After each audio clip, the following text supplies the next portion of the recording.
for all the sex we're having, for all the children we've created, no one's talking about their vagina. It's just like when all the white people said, yeah, drug test food stamp recipients. You know how stupid they look because ain't nobody coming back with positive drug tests? Y'all wasted how much money when y'all could have just said, we don't want niggas to have food stamps. You wasted time, money.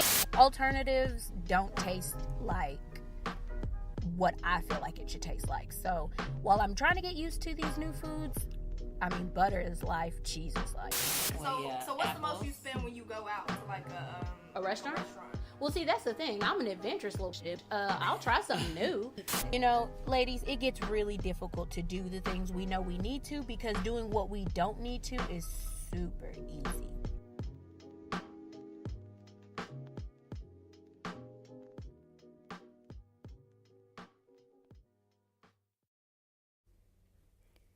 Good morning, ladies and gentlemen. If you're hearing my voice, then that means I am racing the clock to get this episode uploaded. It is Monday morning. It's raining. I'm tired, but I've decided that I can't keep bullshitting. So here we are recording the episode. This one is entitled The Orgasm Heard Around the World. You're listening to the Optimistic Goddess podcast. Just a quick disclaimer, we are talking about orgasms today, so if that makes you uncomfortable, you can stop now. I actually have a business kind of in relation to this subject that I wanted to promote, so I'll be talking about that as well towards the end. I wasn't able to get my special guest, and it's by no fault of her own. I've actually had a busier schedule than I intended to have, but that's neither here nor there. So let's get started. As I said, we're talking orgasms today, and anybody who knows me knows I am a orgasm connoisseur. I really enjoy them, not just for myself, but for everybody. I think orgasms make the world a very happy place. I feel like if the orange terrorist was getting laid, we might not be in such a shit show. I feel like if men and women were busting nuts regularly, we would not be in nearly all of the communication and miscommunication situations we find ourselves in. This doesn't mean busted open for the stranger next door. This just means sex is a wonderful communication tool in my eyes. We all learned in school that body language was 80% and what you say is 20%. So as a Cancer, as an empath, as somebody who has always felt so many things, I learned early on that orgasms and sex were just another one of those things that allows you to express yourself or how you feel for somebody. Probably going to be a pretty short show, but I wanted to throw some information out there. Anybody is welcome to join in the conversation. Like I said, if you have something to include, hit me up on the Optimistic Goddess podcast Facebook page. You can email me at optimisticgoddess@gmail.com. You can hit me up at Twitter, Optimistic Saga. I have an Instagram, but it's really pointless to send me stuff there because I don't get on it very often. Not yet anyway. So to start, we're going to talk about the benefits first, because clearly if I'm talking about everybody needs to have orgasms, there's some benefits to it.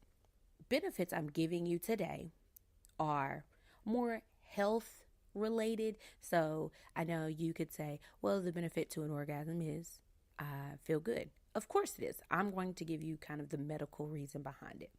So the first one is improved circulation. This is going to help you with healthy tissue growth in the vaginal and pelvic areas. That's going to help you regulate your period. If you have regular sex, you're taught that it kind of helps with the cramps. I don't know how true that is because I didn't really have cramps when I was with my son's father, but since he and I have separated and I have only been exclusively sexually active with women, I have orgasms all the time. I didn't have cramps for the last 6 months. Stress, I think, has caused me to have cramps. So even the sex I was having didn't really affect that. I still had pretty bad cramps. But it says here that it's supposed to help with your menstrual cramps because it is putting that healthy tissue into place. It's also allowing you to deliver the nutrients that your body needs. So this is a really good factor to an orgasm. The second is, you get that increased fertility because what it's doing is energizing your hypothalamus gland. I'm going to be completely honest with you guys. I don't know what a hypothalamus gland is, but I do know it is a gland that regulates. When you're having orgasms, whatever this hypothalamus is definitely happy with you. The third is it's going to help you detox, flushing toxins out of your system. You need an orgasm so your insides feel better, is essentially all these are saying. One of the really awesome factors is it's going to help you with your estrogen levels, which is going to help you hormonally. This is kind of going to keep you in a good state. A lot of women suffer from hormone level issues. Cystic fibroids, I believe they're called, are more prevalent now than they've ever been. Orgasms can help with that. It also helps with inducing relaxation. Who here doesn't need to relax? And I know every person here has climaxed, turned over, and slept like a baby. It's because orgasms boost your endorphins and they flush cortisol. Your fight or flight, it's getting rid of that while boosting all the happy cat psychedelic stuff that's in your brain. So you basically feel amazing. It actually helps with your DHA, and I know that any parent here who's read the cans of formula, you see where they say this promotes DHA improvement levels, things like that. It's just basically saying less brain fog. It's going to help your brain. It also helps you look younger. It's going to revitalize your cells. It actually boosts infection fighting cells. So again, you're going to look and feel great. It says here it cures migraines. I get migraines really bad, and that is not the time for me to, try this because usually I don't feel very good. So I can't speak on if it works for migraines or not, but it does say here that it helps with them. Maybe if you're doing it regularly, because a lot of this says regular set. So it's supposed to cure pain as well. Again, that's releasing endorphins, that's flushing cortisol. And then the last one we have here is it increases oxytocin, which oxytocin is the chemical in your brain and your body that's going to kind of trigger passion, intuition, and social skills. All in all, getting yours comes in really handy. I got these sources, these facts from an article called Top 10 Health Benefits of Orgasms for Women. I will put the link in the description so you can click on it and get a further in-depth on the benefits of having an orgasm. Also, in that article, I believe I read about how you can do a couple things to try and improve you having an orgasm. So it says here that if you notice that you're having some PMS symptoms, I'm very in tune with my body. So usually about 2 weeks before I start, I kind of know it's coming. And that's solely because I crave things. I get super horny. If you're trying to get pregnant, that's a great time to get busy because that's when you're ovulating. That's when you're fertile. It's also a great time to attempt to, if you're not having orgasms, this would be the best time to try it because your body is in go mode. It's trying to make a baby, so it's ready. You're usually more turned on. You're usually in better spirits. You usually have the energy you need to go the rounds. You also want to try and eat better. That usually fixes a lot of things. 9 times out of 10, it fixes everything. It's eating better. You want your vegetables, you want your fruits, because if you're putting the right things in your body, you're getting the energy you need to perform the task to get the orgasm. You want to make sure you continuously eat good. That doesn't mean you can't have a cheat day. That doesn't mean you can't, go out here and eat your Snickers and your Reese cups and your Nutrageouses and all the good stuff that is in the world. But you want to make sure to focus on eating better on a day-to-day basis. If you're on the pill, it actually can affect your hormone levels and cause you to not have such a sex drive. If you've been on the pill a while and you notice you don't really have a sex drive, you may want to speak to your doctor because basically they may need to switch out your pills. No, you're not getting pregnant, but you don't want to also be miserable. I want to just throw this out there real quick. I sound pretty awful, and that's due to the fact that the weather is not my friend right now. If I sound like a linebacker, I do apologize. Hopefully by next week I won't sound this crazy, but I keep sniffing, so I just wanted to throw it out there. It's a little bit of an allergy sinus thing going on. I'm taking care of it, but I do apologize. And then something else to improve you having an orgasm. You want to find your happiness. There's nothing like going to a job you hate, doing a job you hate, going home, doing work, going back to the job you hate, doing it all over again repetitively. You want to find your hobbies. You want to find a book you like to read. You want to experience life, because when you're miserable, who wants to fuck? Who? I don't. Well, let me not lie. I do. It's a coping mechanism. It's why I'm on a year hiatus, actually. Another reason I was talking about orgasms, because when you can't have sex, when you have decided you don't want to do it anymore, it seems like all the temptations and all the things are out there trying to get you to do it. It's kind of how I got to this subject of orgasms. I was also very, very curious, because I knew that my first, I'll say, conscious orgasm, and I say conscious because we all learned in psychology that, kids, they do weird things, they hump on shit, and they may actually experience the same thing we're experiencing. But when I say conscious orgasm, I'm saying basically you know what you're here to do. My first one was very young, and from that point on, I was on go mode. To be honest, I could have probably lived the rest of my life and never had sex, because my first orgasm was self-induced. So once I learned how to do it, I was doing it all the time. It's like, if I get stressed, let me knock one out. If I'm excited, let me knock one out. If I'm turned on, let me do this. If I'm in the shower, if I'm about to go to sleep, it's a relaxation thing. I can tell you that I'll start to masturbate before I go to sleep, and it's like a race, because basically I have to finish before I pass out. More times than not, I don't. It's a very interesting thing, orgasms. To me, they're not hard to obtain, but for some women, I learned it was. I know quite a few friends, and not to throw them under the bus or anything like that, but I know quite a few friends who have told me they haven't experienced an orgasm, or they don't know if they did.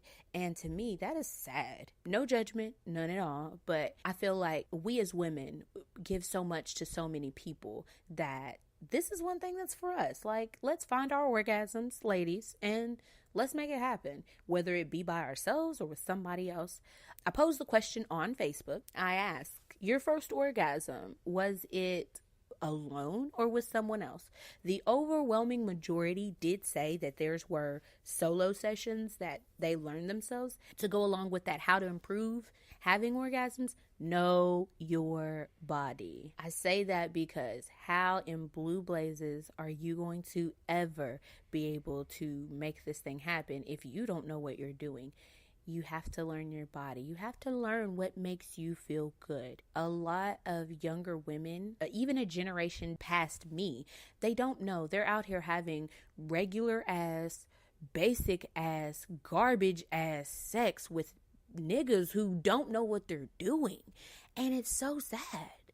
It's embarrassing. It's like, what are you doing it for? If you're not even getting anything out of it, what are you doing?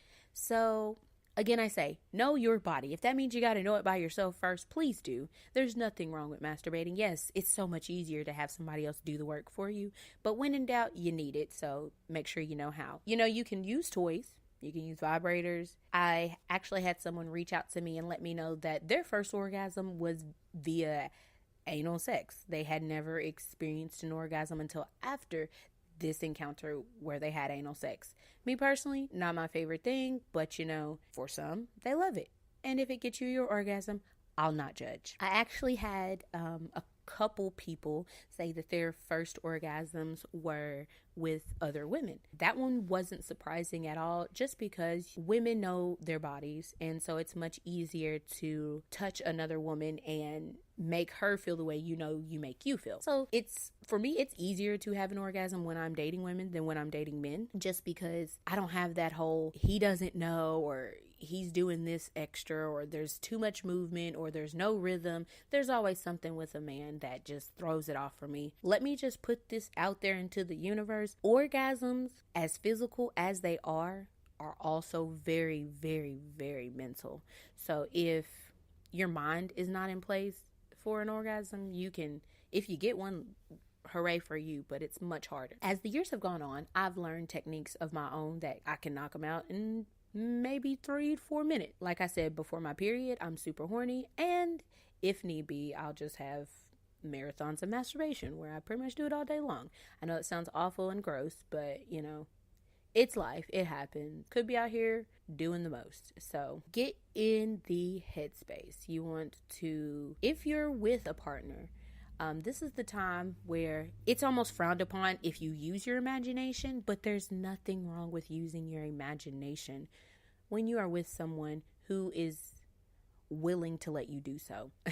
It's funny because when I am in relationships with men, or if I am exclusively having sex with men, I don't look at them. Not because I'm disgusted by them, but more so because my imagination is going. I don't want basic sex. I don't want you to bang it from the back and ask me whose is it, because I don't want to lie to you.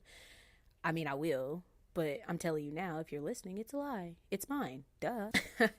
But yeah, I just use my imagination. So I may think about, me and somebody famous, because Rihanna's life, or I may think about the chick I seen in passing at Walmart. She was fine and I was down to do whatever in my imagination. There might even be a guy that I find attractive. Let me not lie. Although I am more centered around women, I do think men are very, very attractive. It's just that's it. So women usually get my brain going, and like I said, your mind needs to be in it. Women, for me, are able to connect to a different part of my brain, I guess, and I'm stimulated. I like intellect. I'm not, what do they call that? The one where it's like, I'm attracted to intelligence. It's a trigger word now. Everybody is an introvert. Everybody's an empath. Everybody's a this. Everybody's a that. I'm really nothing. I claim empath, and that's solely just because of the way my life has been and the vibes that I get, the feelings that I feel. I feel all you niggas all the time. So, especially people in my closer circles. When things are not right, I'm not right. I wish I could think of the name of it. I am a You know what? It's not even that serious. I'm not that. But I am very much attracted to intelligence. It's not an end all to beat all. I don't have to have it. You could be a dummy if you look good. But something about you being able to stay with me, stay level with me in conversation, or better yet, smarter than me, because there's nothing like a smart woman. I'll just sit and listen because my juices are getting the flow going. I'm just excited right now. If I look like a Cheshire cat, it's because the words you're saying are just getting me there long before you ever touch me. I mean, I pretty much prime up before anything goes down. And by prime up, I mean it's a mental game. If I think it hard enough, if I think about it long enough, you don't have to do any work. By the time you get down there, you look at it and I'm just like leg shaking. I'm so simple. I know that anatomy wise, there are different clitoris sizes and things like that play a big part in whether or not you do have orgasms. Women with larger clits are able to, in my opinion, do it easier just because the clitoris is one of the easiest ways to have an orgasm. And if you got a big one, it's even easier. If it's smaller, it doesn't mean you don't get an orgasm. It just means you might have to work a little harder for it. And there's nothing wrong with that. If you take time to learn your body, you take time to learn what feels well, then with time, you will also experience this. I can say this. If you've not tried any toys, that may be your first bet. A vibrator was my first toy of choice, and I learned very quickly on it wasn't for me just because I do have a larger clitoris. So it was almost too intense, which brought about squirting. And for what it's worth, I don't enjoy being a squirter. It is something I can do. It is not something I want to do. It's not something I brag about. It's not something I put in big bold letters. I'm speaking on it now just because I'm being honest. I do have squirting abilities. You all can debate until you're blue in the face whether or not it's pee or not. I'll say from my experience, it's not. You learn early on in sex education that you want to pee before and after. And if you pee before sex, more times than not, anything that's coming out is not pee unless you chugged like a gallon of something before you got to work. That's a clitoris orgasm. Like I said, that's my easier of what goes down. There are GSpot orgasms, which are basically orgasms from penetration. As a lady lover, it's typically not something I have to have, but there are times when I want it. And I'm sure, ladies, there are times when there's nothing like getting rammed. I'm so sorry. This is so graphic. I apologize. I'm actually trying to censor myself, but I'm clearly not doing a great job. There are points where, getting that thrust is everything. And inside you have that G-spot. I know that we've all learned that it's kind of, you go back and you do the come here motion with the fingers. I mean, if you're talented with the penis, you can do that too. If you're lesbian and you're using the strap, I'm sure there are ways that it can be reached, because I have experienced all orgasms. Yeah, I'm pretty sure I've experienced all of the orgasms. So I know it can be done via a lot of ways. I'm not trying to limit you all on how you have your orgasms. I'm just saying they're there, you can use them, and they're going to make you feel 10 times better if you're having them regularly. I did say learn yourself. That's going to be your number one easiest way. If you've never had an orgasm, let's go ahead and try and start with the clitoris orgasm, simply because it's the easier of the two. Once you're in the position, I say try by yourself first, just so you can kind of get a taste of what you like. If you're not willing to do this by yourself, if you have to have a partner, let them know, I've not had an orgasm and I want one, and we're going to make this happen. No pressure. That's one of the good things about having sex with someone who actually gives a damn about you, because you all can have these conversations. A one-night stand is not the time to learn an orgasm, because I guarantee you they think you've already mastered such a thing, and the thrill of the one-night stand is enough that you should be straight. So with that being said, make sure that if you haven't had an orgasm, your first time is either a solo dolo, because who loves you more than you, or somebody who kind of cares, because they're going to be attentive to your needs. They're going to, they're going to ask you questions. Does this feel good? Does that feel good? Faster, slower, harder, softer, all the things you need. Focus on the clitoris. Once you've mastered the clitoris orgasm, you now know what an orgasm feels like.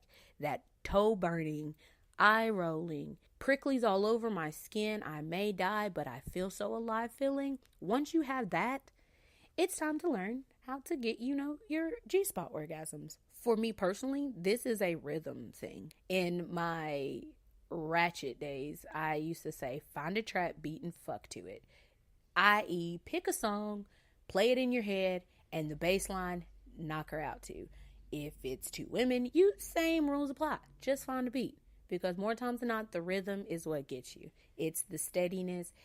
If you're just all over the place, she probably isn't enjoying herself. If you're by yourself and you're just all over the place, you're probably not enjoying yourself. So stop. Find your rhythm. Don't find something slow. You kind of need trap music. It's like working out at the gym. You don't work out to classical. Well, I do. Let me not lie. You don't work out to some bullshit. You work out to Lil Yachty, Uzi Vert, 21 Savage, all these trash ass niggas you work out to. So in your head, have their beats playing. I mean, you could play it out loud too, but for mood setting purposes, I personally wouldn't. That's not my go-to, but to each its own. I'm not judging. Back to squirting really quickly. If you never squirt, you're not a loser. If you do squirt, you're not a loser. Don't mind my judgments on it. It's life. It happens. It's a bodily function. If they're disgusted by it, probably not somebody you should lay down with a second time, because fingers crossed, I'm talking to women of an age who've had children or have been at this for a while. So they kind of have an idea of what they want, what they like, and they should not be laying with someone who is disgusted by them. Why in blue fucking blazes would you want to lay in a bed with someone who finds you unattractive or says that, hey, squirting is gross? Guess what? You did something good. You made it happen. You should be proud of yourself. But if you're not, we can always find new arrangements. If you find it hard to have orgasms even after all of this is about the time that you want to reach out to your doctor. Like I said, if you're on the pill, it can cause issues. If you're under extreme amounts of stress, that's going to keep you from this experience. If you genuinely want it and it's not happening, a doctor can kind of point you in the right direction. And this doesn't always have to be in the hospital doctor or your gynecologist. Holistic healers are very good for giving you a tea that boost sensuality. And actually, because of that, we're going to segue to the Black business that I wanted to let you all know about. I'll probably try and do this very often. I'll say that. I'm going to try very hard to get a Black business every week. I want them local. So if you're listening and you've been to a local spot, please message me. Let me know, because I want us to support our local Black businesses. In the meantime, I found a website that I absolutely love. It is WeBuyBlack.org. Here you can find a lot of art. You can find body care products. I've seen a lot of things on this website. It's more so centered around Black sellers, but from what I've gathered, it's a lot of holistic and healthier alternatives to lube and Viagra, things like that. So on We Buy Black, I actually have ordered something called the Flower Power Oil. I haven't got it yet, and I am hoping that by next week, when I do the episode, I would have at least tried it once to give you all a better review.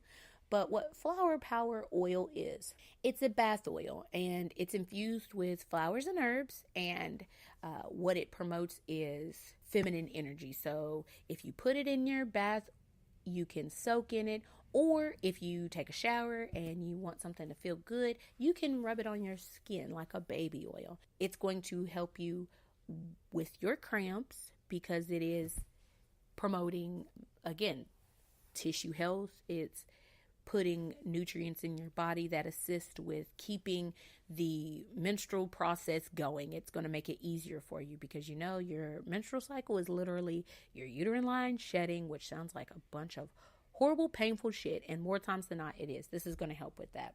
The seller is Beanie's Body Products. I'm not sure if it's a man or a woman, but they have a lot of different stuff on there that I'd love to try, but your girl's broke, so I started with this, and we're going to see how it goes. I can't wait to try it out. Hopefully it's great, because I want to say, yes, this Black business is everything. That's about all I have for today. If you want to reach out to me, again, Facebook, Twitter, Instagram, and email. You can comment on YouTube. I learned that I'm actually streaming to YouTube, which is dope, because I know everybody gets on YouTube, and since I still haven't figured out SoundCloud, I have a website. It's, to me, not nearly as awesome as I want it to be. If you want to get on there, go ahead. If you want to donate, if you want to help keep this podcast free, definitely look at that website that gives you some options to how you, even buying through We Buy Black, will help support me as time goes on and I'm able to invest more money into this. My equipment will improve, everything will improve. But in the meantime, if you want to donate to help make that happen, that's also super duper duper awesome. And I love you. And if you donate, and if you buy, and if you do, and you let me know that you did, I'll shout you out on the show, because you are amazing. Hey. Anyways, I love you guys, and I will talk to you all next week. Fingers crossed I won't last minute it again, because as I said, it's Monday and I still have to edit this good stuff. So love you all. Talk to you later, and have a wonderful, wonderful week.